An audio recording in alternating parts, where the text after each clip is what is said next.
안녕하세요. 반갑습니다. 오늘은 또 무슨 말로 기록을 남기고 갈까요? 이 세상은 맛보기의 세상입니다. 이 세상은 잠시 잠깐 맛을 보고 다음 세계로 가는 거예요. 이 세계는 학습하는 공간이에요. 학습 세계, 교실과 같아요. 학교. 이 세계는 학습 장소, 교육 장소입니다. 학교예요. 학원, 학교, 대학. 대학에서 사회활동하기 전에 맛보기를 통해서 조금씩 이론적으로 배우지 않습니까? 이제 그 배운 것들을 사회에 나오면 실질적으로 써먹죠. 이론으로 배우는 거예요. 이 세계에서 우리가 겪는 것도 다 그렇다는 것입니다. 다음 세계는 어마어마하게 큰 세계. 근데 사람들은 다음 세계에 있다는 것을 아예 모르고 살고 있어요. 예수님이 그걸 가르쳐서 다음 세계가 또 있다. 이 세계가 끝이 아니다. 다가 아니다. 전부가 아니다. 또 다른 세계가 있다. 그래서 그것을 하늘나라, 천국이라고 표현했습니다. 그 세계가 또 있다고 그러니까 얼마나 충격적입니까? 죽음은 끝이 아니니까. 그래서 그 세계는 육신이 가는 세계가 아니고 영이 가는 세계다. 엄마 뱃속에서 10달 동안 태아는 그게 전부인 줄 알고 있어요. 또 다른 세계가 있지 않습니까? 바로 우리가 거기서 다 나왔죠. 이 세계 이렇게 살고 있어요. 육체로 살고 있죠. 10달 동안 만들어졌기 때문에 그 만들어진 상태로 이 세상 나와서 100년을 넉넉히 살아갑니다. 그런데 이 세계에서 100년 살았는데 또 다른 세계 또 있다는 거예요. 근데 육체의 세계가 아니라는 거예요. 탯줄을 끊고 나옵니다. 이 세계에서 인연줄을 끊고 가죠. 불가에서는 그 나름대로 그런 것에 대해서 깊이 생각을 했기 때문에 인연을 끊는다 해서 연습을 하고 있지 않습니까? 해탈 연습을 하고 있잖아요. 이 세상은 어차피 탯줄처럼 끊어야 된다. 인연줄이 탯줄이다. 끊어야 된다. 자연스럽게 때를 따라 끊어야지 아무 때나 끊으면 사산입니다. 사산. 뱃속에서 그냥 죽어버려요. 다음 세계가 또 있다는 것에 대해서 예수님이 2000년 전에 이미 가르쳐줬어요. 그것을 부활이란다. 다음 세계로 부활한다. 다음 세계로 거듭난다. 그렇게 표현한 거예요. 말귀를 못 알아들었습니다. 생각해보죠. 오늘날 현실의 사람들은 이 세계가 전부인 양 여기에 다 쏟아붓고 있습니다. 소진한다고 하죠. 소진. 아주 열정적으로 열심히 열렬하게 살아가는데 그냥 오늘 하루만 살고 끝나겠다는 식으로 하루살이 같은 인생들을 살고 있어요. 정열을 불태웁니다. 그렇죠? 가만히 현실을 보십시오. 그런가 안 그런가. 아주 열정적입니다. 정열을 불태우고 젊은 날에 자기 열정, 정열을 완전히 과도하게 소진한 자들은 나이 먹으면 해롱해롱해요. 그렇죠. 건강도 젊은 날에 다 소진한 자들은 그렇죠. 나이 먹으면 표가 확 나요. 체력이 소진하면 안 되지 않습니까? 체력 안배를 잘해야 돼요. 마라톤 할 때 42.195를 뛰는데 선두에서 체력을 소진하면 막상 끝에 가서 스퍼트 할 때 제대로 스퍼트를 못하는 것입니다. 체력이 고갈되는 거예요. 체력 안배를 잘해야 돼요. 페이스 조절을 잘해야 됩니다. 누가 옆에서 뛴다고 거기에 자극받아가지고 오버페이스 하게 되면 완주를 못하는 거예요. 완주를 해도 기록을 낼 수가 없습니다. 등수에서 축 처집니다. 그렇죠. 그래서 자기 페이스 조절을 잘 해야 돼요. 인생도 그러하다. 그 끝이 있다는 것을 꼭 명심해야 됩니다. 다음 세계가 있다는 거예요. 자연의 때를 따라 순리대로 잘 가야 됩니다. 다음 세계를 제대로 온전히 안다면 이렇게 살지 않을 거예요. 오늘날 현실의 사람들을 보십시오. 돈을 목적으로 두고 살아가고 있지 않습니까? 그게 전부예요. 신경 쓰는 것 전부예요. 나름대로 생각을 깊이 하는 사람들, 소위 말하는 철학자들. 그래도 생각을 좀 할 줄 알고 그것을 썰을 풀 줄 알고 말을 늘어놓을 줄 아는 나름 말주변이 있는 사람들 보십시오. 소위 변론하는 사람들, 소위 언사, 그런 말재주, 말을 늘어놓는 사람들, 학자, 교수, 박사라는 사람들, 책을 쓰는 저술가들, 이런 사람들에게도 혀가 잘 돌아가지 않습니까? 배운 것이 있으니까. 머리에 지식을 가득 채우면 혀가 잘 돌아가요. 배운 것이 없으면 손과 발이 잘 돌아가고, 배운 것이 많아서 머릿속에 뭔가 많이 집어넣으면 혀가 잘 돌아가요. 그런 사람들은 혀가 잘 돌아가지 않습니까? 아주 혀가 기가 막히게 혀가 잘 돌아가요. 날름거리면서. 그런데 그 사람들이 썰을 푸는데 혀를 놀리는데 그 놀리는 말들은 다 인간의 논리입니다. 자기 중심적인 논리예요. 인간에 속한 이야기입니다. 자기가 그런 태생으로 그런 개성체로 그렇게 겪고 경험하고 그렇게 터득하고 나름 터득한 게 맞죠. 자기가 스스로 겪고 터득하고 부딪히고 경험하며 쓰라린 꼴도 당하고 사기도 당하고 각종 여러 가지 아픔도 겪으면서 겪었으니까 그 머릿속에 뭔가 채워지지 않았겠습니까? 그것을 이른바 철학이라고 합니다. 철학은 자기 주장, 자기 이념, 자기 사상이라고 할 수 있겠죠. 아주 절실하게 자기만이 겪은 거 있지 않겠습니까? 그러면 그것이 자기 철학이 되는 거예요. 철들면 철학이 생긴다. 누구나 다 나이 먹은 만큼 철학이 생기게 돼 있어요. 자기가 경제를 폈으면 경제에 속한 철학이 생기겠죠. 정치를 폈으면 정치에 속한 철학이 생기겠고, 학자의 인생 또는 어떤 과학자의 인생 또는 탐험가의 인생 또는 농사꾼 인생 또는 군인의 인생, 경찰의 인생 또는 성직자의 인생, 저마다 인생들 태어났으니 우여곡절을 겪지 않겠습니까? 저마다 각자 겪는 것이 있어요. 저는 저대로, 또 다른 사람은 다른 사람대로 다 각각 겪지 않습니까? 겪은 대로 느낄 것이고 느낀 대로 생각이 확고하게 자리 잡겠죠. 그것 그것을 이름하여 철학이라고 합니다. 이제 그것을 더 정교하게 글로 표현하면 이제 세상 사람들이 알아보겠죠. 자기가 겪은 것을 요리를 잘해서 설명을 잘하면 사람들이 주목하고 그 말을 받아들이기도 하고 그 말을 경청하고 그 말을 자기의 인생의 지표, 좌표, 자기 인생의 나침판으로 삼기도 합니다. 표현을 잘하고 책까지 써내면 후세 사람들이 그 글을 읽으면서 어떻게 해요? 그것을 기반으로 더 보태기도 하고 그것을 또 열매를 맺게 하기도 합니다. 자, 이렇게 철학은 그런 차원이라는 거예요. 자기의 주장이에요. 자기의 의견이고 자기의 바람이고 자기의 소망이고 소원이고 자기의 기대, 자기의 주의 주장이라고 할 수가 있겠죠. 자기가 겪은 거예요. 그런데 진리는 그게 아니란 말이에요. 진리는 아침에 태양이 떠오르는 것 같고 저녁에 태양이 지는 것 같고 봄, 여름, 가을, 겨울 계절이 오가는 것과 같습니다. 자연 현상과 같은 진리, 때를 따라 이 진리가 오간단 말이에요. 진리는 어떤 개인의 의견, 주장, 이론, 이념, 사상, 철학, 논리, 개인의 그런 어떤 희망상, 개인이 겪은 것, 거기서 생기는 철학과 다릅니다. 진리는 이 진리에 대해 눈을 꼭 떠야 돼요. 진리가 무엇이냐? 진리에 대해서 꼭 생각을 하기 바랍니다. 유튜브나 이런 데 사람들이 요즘 말들을 많이 들어놓고 있어요. 그들이 무슨 말을 하는가 주목하여 들어보면 결국 하나같이 자기의 의견이에요. 자기의 경험이고 자기 주장이고 자기 논리, 자기의 신념, 자기의 어떤 신념이 굳어진 확신이지 않습니까? 자기의 확신, 뭐 틀렸다 옳다 그런 차원이 아니고 자기만이 겪은 자기가 그런 태생으로서 그런 환경 조건 속에서 그렇게 겪으며 배우며 학습하며 그렇게 부딪히면서 갈고 닦이면서 그렇게 된 거예요. 그거는 진리가 아니란 말이에요. 잘못됐다는 의미가 아니고요. 그것은 자기의 주장이란 말이죠. 자기의 철학 논리, 자기만이 가지고 있는 자기의 희망상, 자기의 생각, 자기 고유의 생각이에요. 자기 생각이죠. 진리는 무엇이냐? 진리는 대지와 같아요. 그러면 철학은 무엇이냐? 대지 위에 솟아오르는 식물과 같습니다. 진리는 무엇이냐? 저 하늘의 태양과 같습니다. 그러면 철학은 무엇이냐? 밤도시를 비추는 수많은 조명 불빛과 같습니다. 진리는 태양과 같고 지구, 대지와 같습니다. 그렇죠? 그러나 철학은 그 대지 위에 솟아오르는 각양각색, 각종 각색의 식물들과 같습니다. 태양은 떠오르지 않습니까? 모두에게, 전체에게.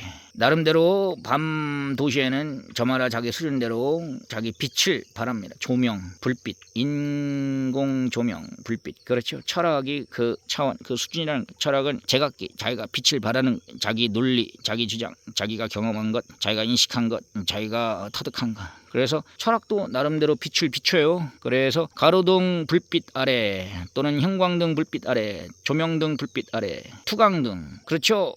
이런 여러 가지 빛들이 존재하죠. 밤에 공항에도 빛이 있고 고속도로에도 빛이 있고 도로마다 도시마다 집집마다 그 불빛이 있어요. 형광등 불빛 그리고 조명등 각양각색의 불빛들이 밤을 밝힙니다. 이게 철학이에요. 철학은 자기 앞가림을 하게 합니다. 자기 집을 밝히고 자기 사는 거처지 자기의 삶의 그런 주변 일대를 밝혀줍니다. 철학의 차원 수준이라는 거예요. 그런데 진리는 그 차원이 아니에요. 진리는 태양과 같습니다. 태양이 떠오르면 이젠 조명 불빛이 필요가 없는 거예요. 진리가 떠오르면 진리를 듣게 되면 철학은 이제는 소용이 없습니다. 철학은 꼬리를 내리게 돼 있어요. 철학은 스스로 알아서 빛을 감추게 돼 있습니다. 이 진리가 그래요. 이 진리가 그렇게 이 진리는 무엇입니까? 철학은 선풍기라면 진리는 바람과 같다고 할까요? 철학은 자기가 조류에다 물을 담아서 주는 격이라면 진리는 저 하늘에 쏟아지는 비, 폭우라고 할까요? 자기가 부채를 붙여서 바람을 일으키는 것과 태풍이 일으키는 바람, 그렇죠? 진리의 차원이 그렇다는 것입니다. 진리는 태풍이 일으키는 돌풍, 회오리 바람, 큰 바람이에요. 그런데 철학은 자기가 부채를 붙이는 거예요. 선풍기 바람을 일으키기도 하고 이불을 털면서 바람을 일으키기도 하고 그렇죠. 자기 의지, 인간의 자기 의지에 의해서 생긴 바람과 같은 거, 자기 노력에 의해서 생긴 어떤 그런 사고들, 그런 사념들, 알겠죠? 그런 관념들, 이런 것이 철학이라고 할 수가 있어요. 진리는 그 정도 차원이 아니에요. 진리는 태풍과 같고 그야말로 밤과 낮, 그렇죠. 태양이 떠오르고 태양이 지고 일출일몰, 봄, 여름, 가을, 겨울, 계절이 오고 가는 것, 이런 절대적인 때, 이 사람이 인위적으로 자기가 약속한 그런 거 말고요. 그런 때가 있어요. 때. 이 진리는 때와 같습니다. 철학은 자기가 정한 약속과 같은 거예요. 누구나 다 자기 약속을 정하지 않습니까? 그날 하루 24시간 안에서 나름대로 약속을 정합니다. 자기가 스스로 언제 만나자, 어느 장소에서 만나자, 언제 모임을 갖자, 언제 대화하자, 이렇게 자기가 시간을 정하죠. 이런 것은 일종의 철학이라고 볼 수 있어요. 자유의지죠. 그런데 때를 따라 따라서 비가 내리고 때를 따라서 바람이 불고 때를 따라서 구름이 끼고 때를 따라서 해가 뜨고 지고 때를 따라서 눈도 내리고 때를 따라서 추운 겨울이 닥치기도 하고 때를 따라서 봄이 오고 때를 따라 장마가 지고 때를 따라서 열매를 맺고 꽃이 피고 때를 따라서 모든 게 물이 익어가기도 하고 이제는 다 쓰러지고 낙엽지고 다 끝장나고 그렇죠. 때를 따라 태어나고 때를 따라 자라나고 때를 따라 이제는 생을 마감하고 죽고 끝나고 돌아가시죠. 진리는 때와 같습니다. 진리는 하나님의 말씀이라고 하는데 창조주 하나님, 인간 차원을 뛰어넘는 신의 존재, 이것을 생각을 해야 됩니다. 사람들이 어떤 능력 발휘를 하니까 사람들은 진리를 잊고 살고 있어요. 철학만이 난무하고 있습니다. 그러나 이 무성한 이 식물도 한때 자라나다가 열매를 맺고 때가 되면 흔적도 없이 다 사라집니다. 낙엽지고 다 사라져요. 다 없어져요. 그 공룡도 다 없어졌지 않습니까? 과거에 그 존재했던 원신들도 싹 사라지고 다 없어져요. 오직 지구만이, 대지, 땅, 자연, 만물, 이 지구만이 영영하게 자전공전을 계속하고 있지 않습니까? 우주만이 영영하지 않습니까? 그와 같이 인간적인 생각들, 희로애락, 인간의 여러 가지 마음에서 일어나는 무수한 그 생각들이 있잖아요. 그 생각도 어떻습니까? 그 생각도 때를 따라서 어떻게 해요? 네, 그 생각도 때가 되면 사라져요. 없어져요. 결실하고 없어지기도 하고 결실을 이루지 못하고 때 전에 사라지기도 하고 그렇죠. 그 생각이 싹 없어지잖아요. 어렸을 때 생각이 싹 없어지고 청소년 시절 배울 때 생각이 없어지고 결혼하기 전에 생각, 결혼하고 나서 생각, 자녀를 낳기 전에 생각, 자녀를 낳고 자녀를 키우기 전, 키우고 나서 나이 먹고 때가 되면 그 생각들이 다 사라져버립니다. 그렇죠. 인간의 생각은 그와 같다. 철학, 옛날 사람은 뭐 철학이 없었겠어요. 옛날 사람이 더 철학이 많았어요. 물론 기록을 안 했기 때문에 기록한 사람들 소수만이 생각이 남아졌을 뿐이지 실상 수많은 사람들이 살았기 때문에 인생을 살려면 자기 나름대로 세상을 보는 눈들이 다 생겨요. 겪은 것이 다르니까. 그렇죠. 어떤 사람은 고통을 겪기도 하고 전쟁을 겪기도 하고 아픔을 겪기도 하고 어떤 사람은 죽을 때까지 행복하게 말 그대로 전쟁도 없고 아픔도 슬픔도 없고 배고픔도 없고 고통을 모르고 이렇게 살다가 죽은 사람도 있어요. 그렇죠. 태어나면서부터 죽을 고생을 다 하고 끝내 전쟁에 끌려가서 죽는 사람도 있고 세옹지마 인생 세옹지마 알 수 없다는 거 아니에요? 화, 복 알 수가 없잖아요. 누구는 죽을 때까지 화를 겪고 누구는 죽을 때까지 복을 누리고 산다고 하지만 어떤 사람은 화복을 오가면서 사는데 누구나 다 낮에만 살 수가 없어요. 밤도 있지 않습니까? 밤낮을 오가며 살고 있어요. 아무리 화를 받지 않고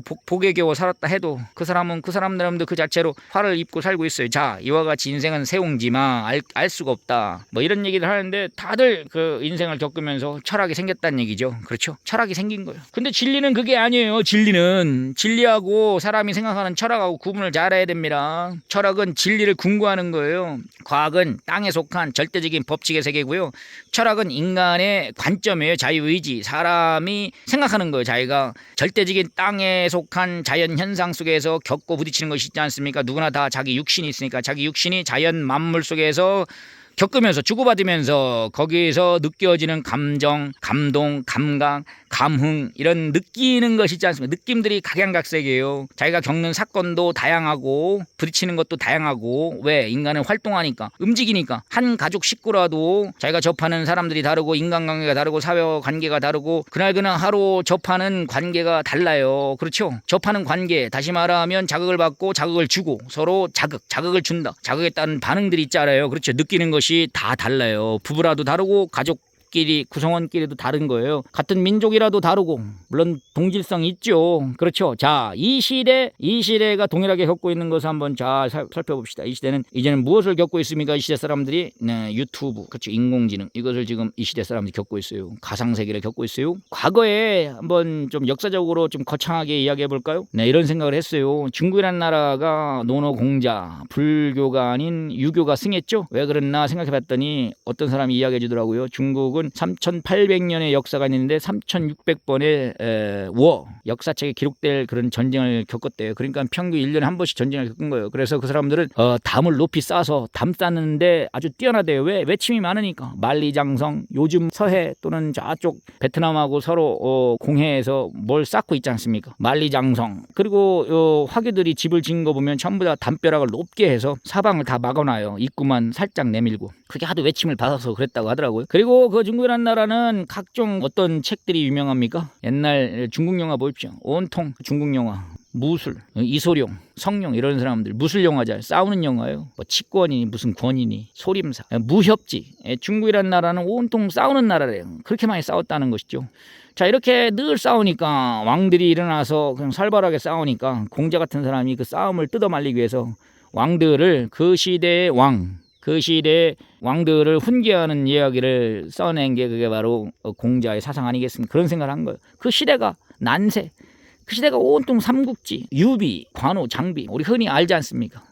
그들이 책을 써낸 거 보면 전부 다 병법서, 전술서, 싸움 얘기 36개 뭐 이런 것도 있잖아. 손자병법, 온통 병법서가 현존하는 병법서만 3,000여 종이 있대요. 어쨌든 그들은 모든 싸움, 늘 싸우니까 바둑도 싸우는 거고 장기 온통 싸우는 거, 싸움. 그렇죠. 싸움으로 일관돼 있어요. 그래서 그들은 자기 중심이라는 거예요. 싸울 때는 자기 중심이잖아요. 죽기 살기로 싸우잖아요. 중화 민족. 그들은 또 없이 싸웠다는 거. 생각해 보십시오. 평균 1년 단위로 대규모 전쟁이 일어나니까 백성들이 늘 불안해서 살 수 있겠습니까? 의심할 수밖에 없어요. 잔꾀가 발달하고 모략, 그들은 모략, 잔꾀 이런 것들이 역사적으로 생길 수밖에 없다고 하더라고요. 자, 그래서 그게 난세, 아주 시끌시끌하고 평화가 없어요. 그냥 쳐들어와, 말 타고 쳐들어오고, 북방민족이 쳐들어오고, 뭐 좀 농사지면 또 쳐들어와서 싹 쓸어가고, 이 살 길이 늘 불안하죠. 그러니까 성벽을 높이 쌓을 수밖에 없는 거예요. 본능적으로 눈만 뜨면 집을 높이 담벼락을 쌓고, 그럴 수밖에. 쫓겨다니고, 늘 여기저기 쫓겨다니고, 그리고 완전 뒤섞이고. 중국이라는 나라 산맥이 있지만 여기 땐 다 평원이라고 합니다. 거기에서 그냥 노상 싸우는 거예요. 그래서 화교들이 동남아로 그렇게 많이 흩어져 간 것입니다. 그렇죠. 무진장 싸워요. 그러니까는 왕을 훈계하는 사람이 등장한 거예요. 그래서 삼강오륜이니 뭐 이런 얘기, 그렇죠? 나온 것입니다. 군신, 예의, 붕우, 유신, 부부유별, 부자일체 뭐 이런 얘기 있지 않습니까? 유교의 사상이 나온 거예요. 왕들에게 백성을 사랑하라, 부모 같은 입장이 돼서. 그 얘기는 그만큼 사랑하지 않은 거예요. 왕은 군주, 왕은 그 나라의 부모격이 아니냐. 부모가 자식을 사랑하듯이 그렇게 사랑을 해야 되지 않겠냐. 살벌하게 사륙하지 말고 사랑을 해라. 인의예지. 그러면서 또 백성들은 또 왕을, 임금을 부모처럼 섬겨라, 공경하라, 이런 얘기들이 나온 거예요. 왜? 그 시대가 웬만하면 살벌하게 그냥 쓸어버리고 싹 전멸시켜버리고 불질러버리고 불태워버리고 이래버리니까 그러지 말라 그렇게 한 거예요. 불교는 왜 등장했을까요? 불교라는 세계는 왕자라고 하지 않습니까? 시다르다가. 그 인도라는 그 당시 2500년 전 그 당시 계급, 소위 무엇입니까? 그 인도의 계급, 브라만 계급, 크샤트라 계급, 천민 계급 뭐 있지 않습니까? 불가 천민, 접촉할 수 없는 천민. 인간을 완전히 그렇게 계층으로 나눠버렸어요. 이 시대 공산주의보다 더 심하게. 그렇죠. 신분. 이게 뭔가 잘못된 거 아니에요. 이거에 대해서 거기서 회의를 느낀 것이죠. 그 시대의 계급사회, 계급주의, 그 시대, 이거 뭐가 잘못됐다. 이게 왕자가 이거 아니다. 왕이 왕궁을 떠나서 대자대비 뭐 이런 걸 외친 거 아니겠습니까? 뭔가 잘못됐다. 그 시대에 잘못된 그런 관습이라고 할까, 정치 제도라고 할까, 그 시대에 잘못된 관행이라고 할까, 그 시대에 잘못된 어떤 사상 이념이라고 할까, 그 시대에 뭔가 아주 잘못됐잖아요. 그렇죠. 중국이라는 나라는 그냥 들고 일어나서 그냥 서로 죽이고 살벌하게, 이 뭔가 잘못된 거 아니에요. 그걸 뜯어말리기 위해서 공자의 사상이 출현했습니다. 인도의 신분사회, 브라만 계층, 크샤트레야, 또 무사, 뭐 상인, 천민 이런 얘기 있잖아요. 그렇죠. 인도의 카스트 제도, 그것을 거부하는 사람이 나타난 거예요. 그건 아니다. 그 시대의 세속적인 것을 끊고 출가를 해버렸잖아요. 시다르다, 왕자, 이건 아니다. 카스트 제도에 반발한 것입니다. 이건 아니다. 왕자가 그와 같이 그 시대의 신분 질서, 카스트 제도, 그걸 절연하고 끊고 나가버린 거예요. 그래서 불교 사상이 등장한 거. 그 시대의 백성들, 그 시대 상황, 그 시대적 배경, 그 시대가 그렇게 잔인하고 처참하고 완전히 비인간적이고, 오늘날식으로 표현한다면 반인륜적인, 반인권적인, 반인권, 그렇죠. 반인권적이고 반인륜적이고 완전히 그 시대가 살기가 착독하고 험악하고, 그 사상이 잘못됐단 말이에요. 정신사상, 정치사상, 이념사상, 소위 그 당시에 기득권층, 가진 자들이 갖고 있던 그 사상, 그 사상에 얽매여서, 그 사상에 붙들려서, 그런 정치 이념에 붙들려서 거기에 꼼짝도 못하고 있었을 때, 그 사상과 이념의 반기를 들고 그 사상과 이념, 그 시대적 풍조, 그 시대적 그런 정치 질서의 반기를 들고 등장한 인물들이에요. 그 시대의 전반적인 시대적 배경과 상황이 그러니까 거기서 한 사상이 등장한 거예요. 공자의 사상, 석가의 사상, 이제 이게 하나의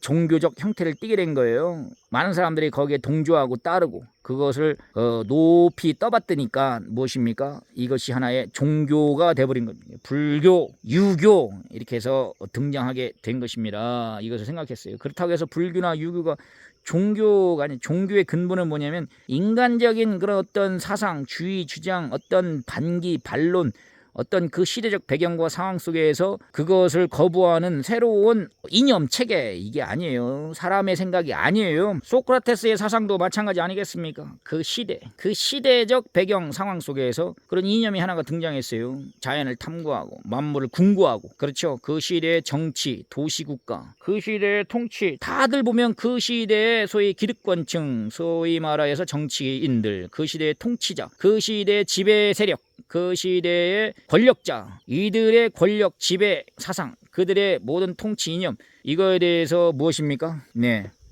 거부를 한 거예요. 그 통치 이념이 잘못됐다. 그 사상 이념이 잘못됐다. 정치 철학이 잘못됐다. 통치자, 권력자, 지배자, 지도자, 그 시대의 우두머리, 그 시대의 이런 자들이 이 사상이 잘못됐다. 왕들, 이런 사람들, 제후, 왕들, 군주, 잔인하다, 잘못됐다. 그것을 부모를 들어서 교훈시켰습니다. 부모와 같이 인자하라. 사랑으로 자식을 품듯이 백성이 자식 아니냐. 부모의 도리를 다하라. 그래서 깨우쳐준 거예요. 그들, 왕들. 소크라테스 당시에도 무엇입니까? 그 당시에 도시국가에 또 그 통치 권력자가 있지 않았겠습니까? 악법도 법이다. 그렇죠. 늘 가르치면서 백성과 늘 대화하라. 토론하라. 그러면서 그런 것을 이야기한 거예요. 카스트 제도를 가지고 기득권층이 완전히 인권 말살을 펼친 거예요. 이 시대로 말하자면 완전히 탄압, 독재, 인권 탄압, 인종 차별. 그렇죠. 빈부격차가 극심하지 않습니까? 그 시대의 권력자, 지배자, 지배계층, 이들을 두고 대들은 거예요. 그게 아니다. 그거예요. 그거 아니다. 알겠어요? 그게 아니다. 그거를 말한 거예요. 알겠죠? 그게 아니다. 그래서 아무나 대들지 못하지 않습니까? 있으니 겁이 많으니까. 자신감도 없고. 근데 그 시대에 나름 타고난 자, 그 백성들 중에 가진 고통을 겪고 이건 아니다. 그 시대의 사상을 지켜보다가 이건 아니다 하고서 등장한 거. 이 시대도 그런 사례가 있어요.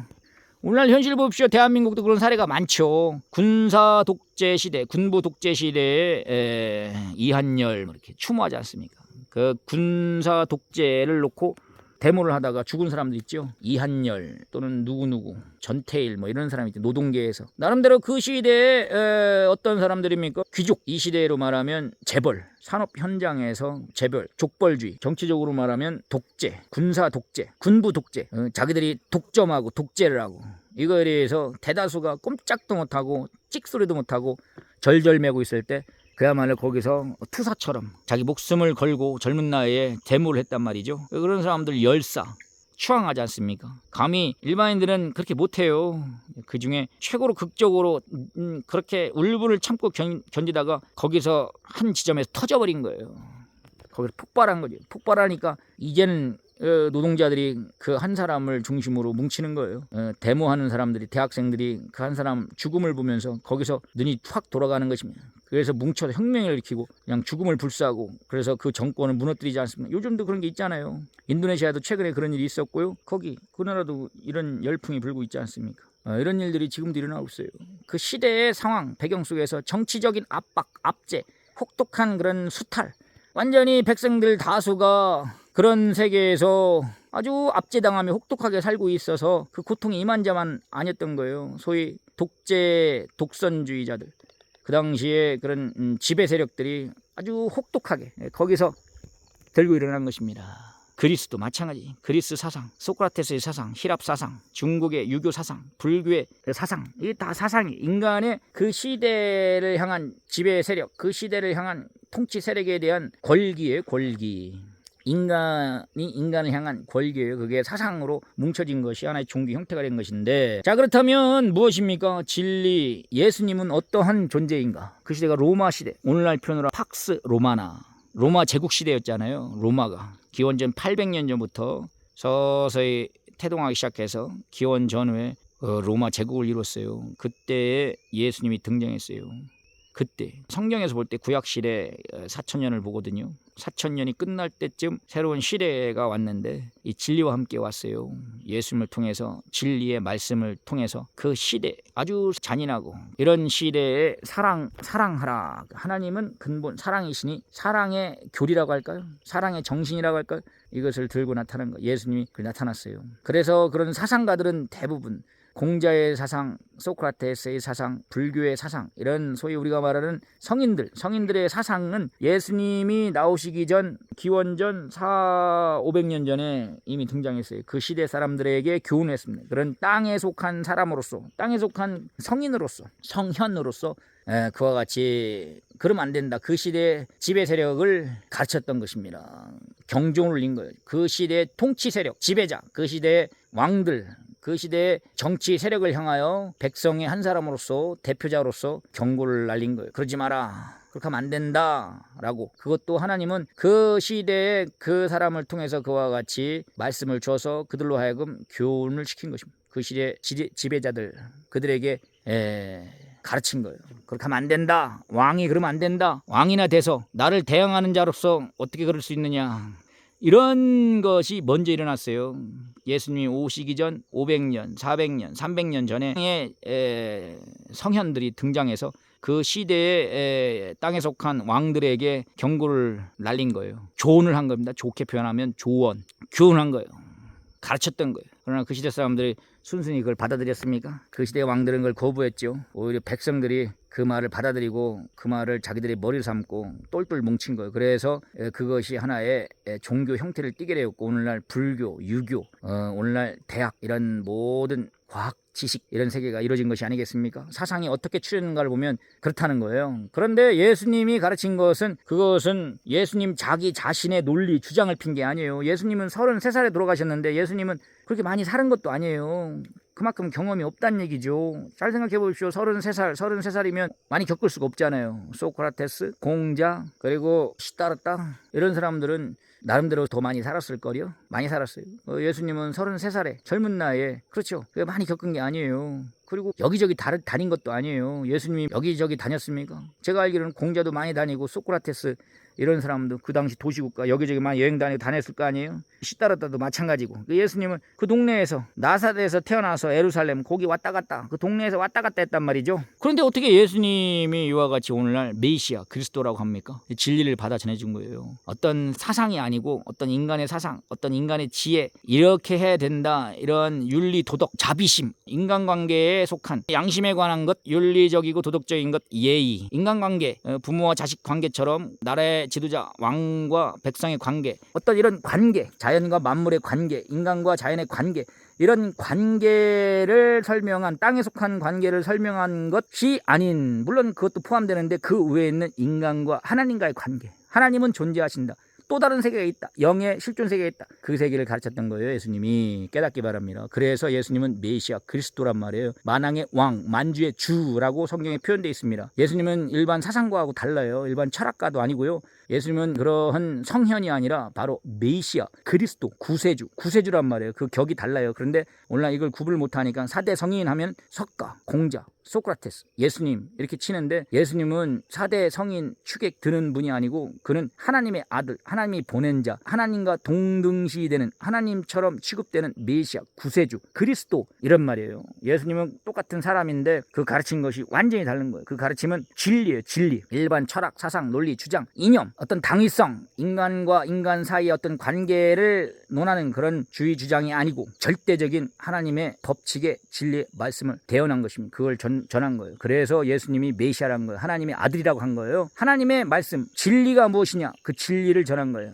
그 진리가 무엇이냐, 성경을 꼭 읽어보기 바랍니다. 거기에 진리가 들어가 있어요. 윤리 도덕 차원, 어떠한 인간의 양심적 차원, 사람과 사람 관계의 인본주의 차원, 인간의 이념, 논리, 주장, 철학, 사상, 이런 차원이 아닌 절대적인 자연의 법칙과 같은, 계절과 같은, 낮과 밤과 같은 절대적인 진리의 말씀을 예수님이 전한 것입니다. 그래서 예수님을 믿음으로 구원을 받는다 하는 얘기가 나온 거예요. 내가 길이다, 진리다, 내가 생명이다 라고 예수님 말씀하신 거예요. 하나님의 말씀을 그가 대언한 거예요. 천지 만물을 창조하신 절대 신에 대해서 아들 입장에서 아버지를 소개하듯이 설명하듯이 그와 같이 하나님의 아들로서 예수님은 하나님의 진리, 하나님의 말씀, 하나님의 창조 목적, 하나님의 능력, 권능, 권세, 하나님의 뜻을 가르쳤던 것입니다. 그 사랑의 뜻을 가르쳤던 거예요. 세상을 왜 이와 같이 창조했는가, 왜 세상을 이와 같이 이렇게 하나님은 역사하셨는가, 이것을 예수님이 가르쳤어요. 그래서 예수님의 말씀은 진리인 것입니다. 그래서 성경을 꼭 읽어보기 바랍니다. 불교,